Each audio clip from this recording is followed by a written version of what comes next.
Since the beginning, teachers in public and private schools have offered religious teaching. Teachers used to be like preachers. They used to know how to interpret, how to read, and how to teach the Bible to their young children. Nowadays, the closest we get to saying is "under God" from the Pledge of Allegiance. The question still remains, though. Should we bring back religion to schools? Today I will be discussing this in 3 main points. First, we will learn the history and how many of the population is actually Christianity. And secondly, we will learn why we should and shouldn't. Finally, we will end with some useful conclusions on how to make everyone happy. All right. Can they coexist? Do you think, as the audience, they can coexist? Well, in 1962, the Supreme Court ruled that teaching faith and prayer in school was unconstitutional, even though the very first public school that was established was public and secular in 1833. So it took 130 years since the first public school was established to decide that, maybe religion in school shouldn't be taught. The people ruled that this disrupted the Establishment Clause of the Constitution. The Establishment Clause, 1776, caused the powers of church and state to be separated.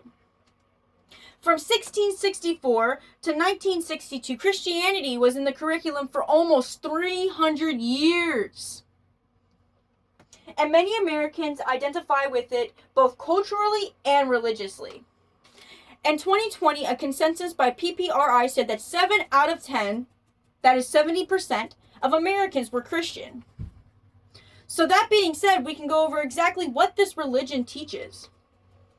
Right here on this slide, I have you can see right here, this is Protestant, that's 51.3%, and then the other 23% right here is Roman Catholic, which are both variations of Christianity, and they both equal on this pie chart to 70%. The rest of this is Jewish, Buddhism, Muslims, Hindu, other religions, nothing, agnostic, atheist, and unknown.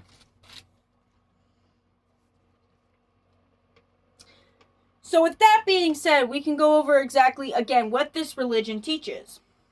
Verses such as, "Thou shalt not steal," is universally applied. Another major saying is, "Thou shalt love thy neighbor," in Leviticus 19:18. This is also known as another universal statement, more correctly identified as the Golden Rule. So in conclusion, schools weren't teaching hate, but how to love each other with dignity and respect. This could have provided students with a strong foundation of morality and respect for their peers. So then, if it is so good, why shouldn't it be in schools, you might ask? As mentioned before, it is a direct violation of the Establishment Law. So what is the solution for both parties? What can we do to make it better so that everybody gets their ways? Because as we know from the chart, that not everybody is Christian, but also we can't leave the Christians out of this. Another 30% of the U.S. is a different religion. Like I said before, Jewish, Islam, atheist. Teaching such as different religions plus forcing others to practice is in direct violation of treat others how you want to be treated, the Golden Rule. So, in other terms, it basically goes against Christianity itself to force somebody to be religious for Christianity. So, what is the solution? According to Nietzsche, there are more than 4,000 established Christian schools already. There are also churches that hold children's prayer Wednesday and Sunday nights. There are already places established that people can send their kids to if maybe they don't want a public school curriculum that does not focus on religion or incorporate religion. Today we discussed the history behind religion and schools, why it was taught in the first place, and lastly, why it should remain the way that it is. My name is Helen Emmett. Again, thank you for watching. I hope you enjoyed.